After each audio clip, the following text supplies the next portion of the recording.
Hello students, very good morning to all. Welcome back to Catalyst Chemistry classes. So in the classes la நம்ம என்ன பார்க்க போறோம் அப்படினா again vibration spectroscopy based பண்ண previous year questions தான் நம்ம discuss பண்ண போறோம். Okay, let's start the session. By the way, this is the 19th video from this series. Okay, so the question பாத்தீங்க அப்படினா இது ஒரு டைரக்டான question.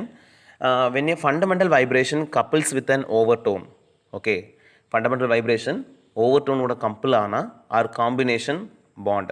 Okay, the coupled vibration is called option A in the differential, option B combination vibration, option C என்றது dipole moment, option D என்றது Fermi resonance அப்படினு சொல்றாங்க. Okay, so கண்டிப்பாக இது டிஃபரன்ஷியல் கிடையாது. காம்பினேஷன் பேண்டுன்னு என்ன நம்மளுக்கு தெரியும், அதாவது ஓவர் டோன்ஸ் வந்து கப்புள் ஆகனா, ஓகேவா, first over tone second over tone சொல்லுவோம் இல்லையா. ஸோ ஓவர் டோன்ஸ் கப்புள் ஆனால் அதை நம்ம என்ன சொல்லுவோம் அப்படின்னா காம்பினேஷன் பேண்ட்ஸ் அப்படின்னு சொல்லுவோம். Okay, and dipole moment and Fermi resonance. Okay, இங்கே வந்து என்ன ஃபண்டமெண்டல் பேண்ட்ஸும் காம்பினேஷன் ஓவர் டோனும் கப்புள் ஆகிருக்குது அப்படின்னு சொல்லுவாங்க. அப்படின்னா it produce a Fermi resonance. Option D is a correct answer. Okay, next ஒரு இம்பார்ட்டன்ட் கொஸ்டின்ஸ் பார்ப்போம். 4 மார்க்கில் கேட்ட question. In spectrum of cobalt COCN5H3-, the COH stretching is observed at 1840 cm inverse. The COD stretch in COCN5D3- will appear at nearly. ஓகேவா, நமக்கு என்ன CO hydrogen cobalt hydrogen இதுக்கான stretching frequency எவ்வளோ இருக்குது அப்படின்னா 1840 சென்டிமீட்டர் இன்வர்ஸ். அப்படின்னா COD, okay, அதே மாதிரிலாம் ஹைட்ரஜனுக்கு பதிலாக டியூட்டீரியத்தை நம்ம ரீப்ளேஸ் பண்ணோம் அப்படின்னா இப்போ ஸ்ட்ரெச்சிங் ஃப்ரீக்வன்சி என்னவா இருக்கும், எது பக்கத்தில் இருக்கும் இந்த 4 வேல்யூஸில் அப்படின்றது தான் நம்மளுக்கு கொஷினாக கேட்டிருக்காங்க. ஓகே, இது 4 மார்க்கில் கேட்ட கொஷின். நம்ம இப்போ இதுக்கு சொல்யூஷன் எப்படி கண்டுபிடிக்கணும்னு பார்க்கலாம். we know the formula for frequency.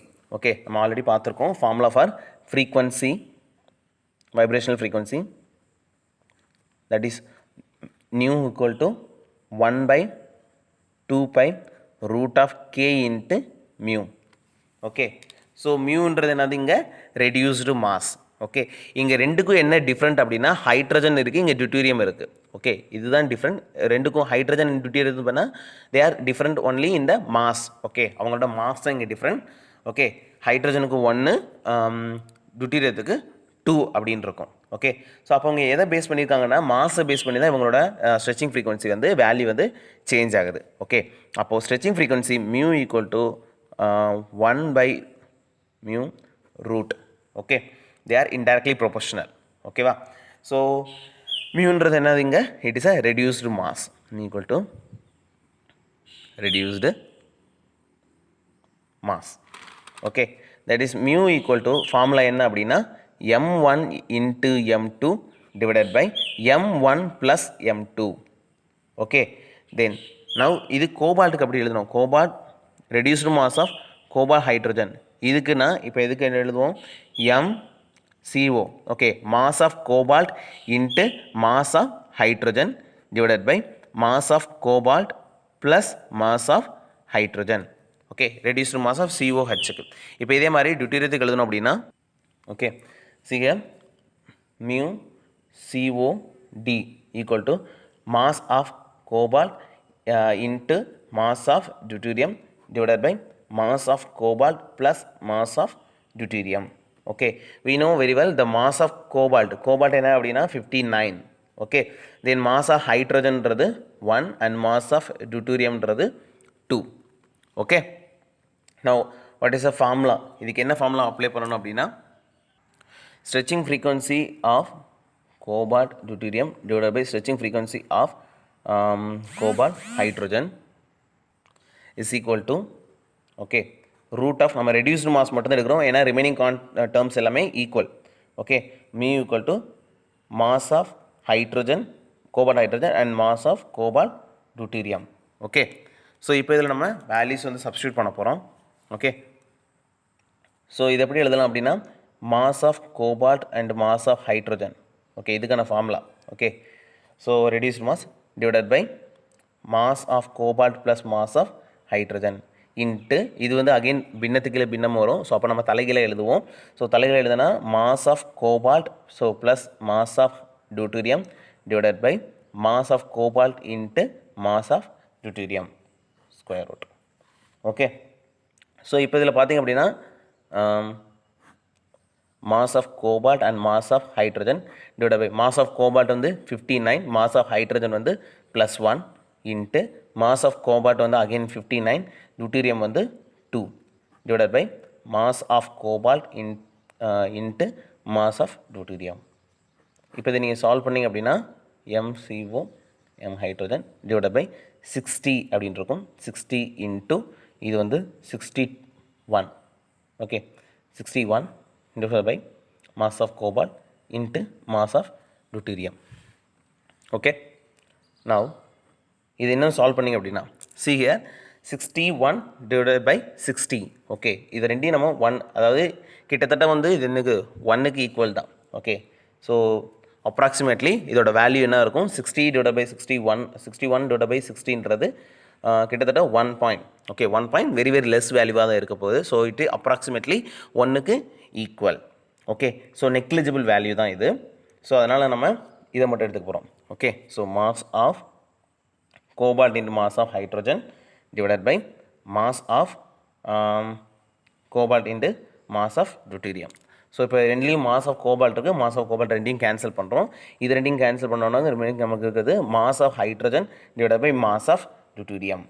Okay, so இதோட வேல்யூஸ் நமக்கு நல்லாவே தெரியும். மாஸ் ஆஃப் ஹைட்ரஜன்ன்றது 1, டியூட்டீரியம் வந்து 2, ஸோ √2 1/√2 அப்படின்னு இருக்கும்.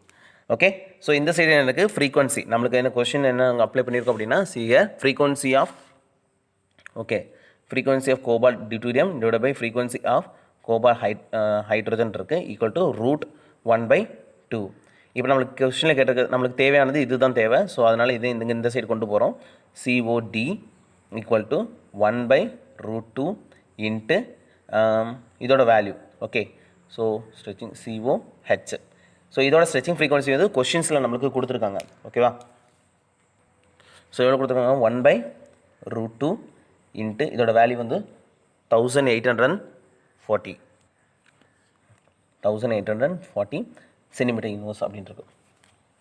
ஓகே, ஸோ இப்போ இது நீங்கள் சால்வ் பண்ணிங்க அப்படின்னா what we get the stretching frequency of COD is 1300 centimetre inverse. So this is a correct ஆன்சராக வரும். Now check the options.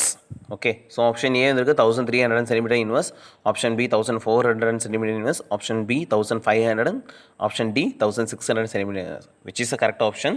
So option A is the correct answer. So 1300 cm inverse, it's a correct answer. Okay, next question, choose the correct statement from the following. Option A என்ன கொடுத்துருக்காங்கன்னா four statement கொடுத்துருக்காங்க. Option A பாருங்கள், IR spectroscopy helps in the determination of purity. Okay, purity identify பண்ணுறதுக்காக யூஸ்ஃபுல்லாக இருக்குது அப்படின்றாங்க. And option B, IR spectroscopy helps in the determination of force constant from vibrational spectrum. Options B, it is use to find unknown compound. Okay, option D என்ன சொல்கிறாங்க, all the above are correct statements அப்படின்னு கொடுத்துருக்காங்க. Okay, so option A first என்ன, IR spectroscopy it helps in the determination of purity. Yes, it is a correct statement. Option B பார்த்தீங்கன்னா IR spectroscopy help in the determination of force constant from vibration spectrum. Yes, this is also correct one. Option C அப்படின்றது it is use to find the unknown compound. Yes, unknown காம்பவுண்டையும் நம்ம IR ஸ்பெக்ட்ரோஸ்கோப்பியை use பண்ணி identify பண்ணலாம். So option C also correct. அப்போ which one is the last one? So option D is the correct statement. All the above statements are true statements. Okay guys, thank you so much. Remaining concept நான் next class discuss பண்ணுறேன். Thank you.